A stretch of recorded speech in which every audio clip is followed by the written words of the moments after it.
Thank you. Thank you. Oh, and thank you, too. All right, that's enough.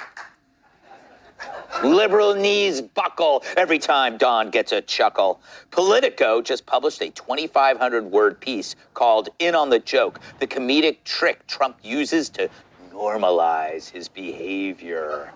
Normalize, there's that word. It was 2,500 words to say Trump's funny. And trust me, if anyone knows funny, it's the comedy geniuses at Politico. The article examines his unique ability to tell a joke and make light of serious issues in a way very few, if any, politicians can. And so what would be considered a skill in any other politician is now viewed as a tool of hate. The author interviewed several people who say Trump's hilarity, quote, desensitizes his supporters to his most outrageous comments and proposals. The mirth masks the menace. Now they hate masks. They also point out that laughing at his jokes is a sign of loyalty, because that's how autocrats work. And of course, no Trump piece would be complete without a comparison to history's worst dictators. That would be like doing a piece on me without mentioning my enormous quads. Apparently, yet Mussolini, quote, had the same twisted sense of humor as Trump. True, his final words were, I heard of being well hung, but this is ridiculous. And as one Stalin scholar pointed out, they share rhetorical style because humor's not a bug, it's a feature of demagoguery.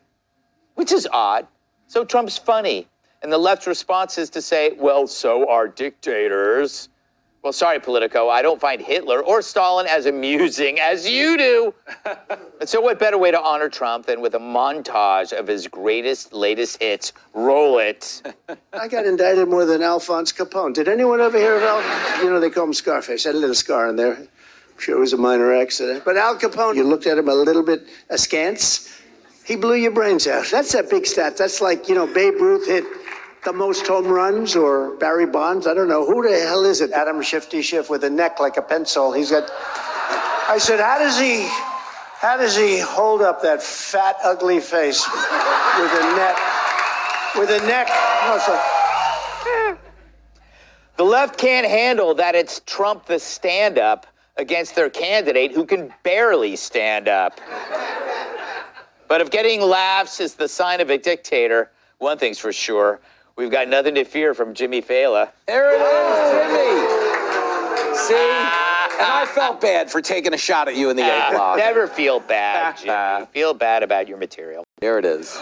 Vince, you know, Trump breathes and he eats food. So do dictators. Look, the thing that bothers them the most is that they can't do it the way he does. And that's the bottom line. I mean, listen, he's obliterated, what, in 2015, took everybody out as Republicans. He did it again this year.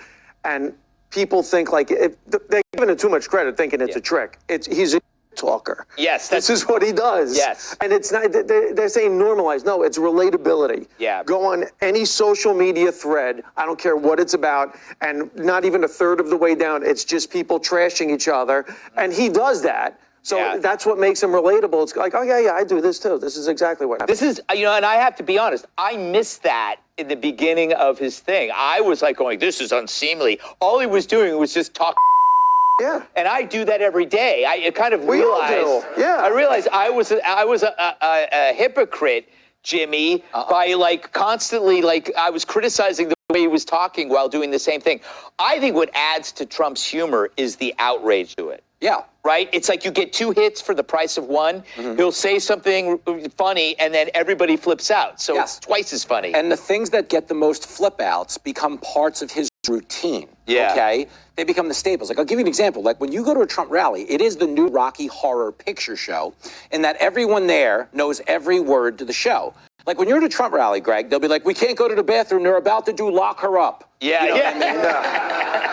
And then they'll be like, we'll go there and drain the swamp, and we'll come back for build a wall at the end. And the media goes crazy, so they become part of the routine. That's all this is. And it works with people, because it's endearing, because it's funny. Yeah. And people would rather have fun. That's what it is. Yeah, you know what, Kat? It's funny how they never saw humor as a problem when they owned the mechanisms of ridicule, and now it's kind of like the monster got out of the box and they can't control it. I read this whole thing and I felt like a lot of it was missing anything to actually back it up. Like saying that laughing at something Trump said is that marks you as a loyalist to him. So like, was that also true when he was on The Apprentice? Yeah. When he was on TV for a really long time because he's entertaining and people were laughing at him then? Or is it only now? And it really, the whole article they're saying it's dangerous because they think he's dangerous, but they're saying they're admitting he is funny. Yeah. They're saying he's good at it or it wouldn't be a threat. I don't know anybody who doesn't think Trump is funny, including the most liberal people I know admit Trump is funny. He just, I don't understand how that's not true at all. Yeah, exactly. Even the people that dislike him, Kennedy, find humor in this, but they can't stand it because, you know, he's doing well. It is the laziest thing in the world to find two things that are totally unrelated and try and force them to be a common thread. You know, you're absolutely right. Yes, Mussolini also, he every morning. Yes. As the former president presumably does as well. This Politico reporter, I wanted, you know, the 20 minutes of my life back that I wasted trying to read someone intellectualize something that is actually, you know, politics has gotten pretty dark lately. Yeah. And this is the one bright spot we have in this political hellscape. And this person's just mad because they have to go to so many Trump rallies and cover them for Politico. Like, sorry you drew the short straw, a-hole. The other thing is, they're trying to force Biden on us by saying, no, he's funny. Yeah. See, he was at the Gridiron dinner. Yeah. Dark Brandon. He told a joke. And it's like, that joke was written for him. That joke was focus grouped. That joke was run by 8 different people in the administration. And it was still only moderately funny. The thing that is most interesting here, that is the biggest contrast, is he's making a lot of this stuff up on the fly. And Biden has no ability to do that at all whatsoever. He can't walk out of the rain by himself. Yes. No, but she's right. Trump riffs. He does crowd work. Yeah. Someone yelled out at his rally. They go, I love you. He goes, you're not my type. That's funny.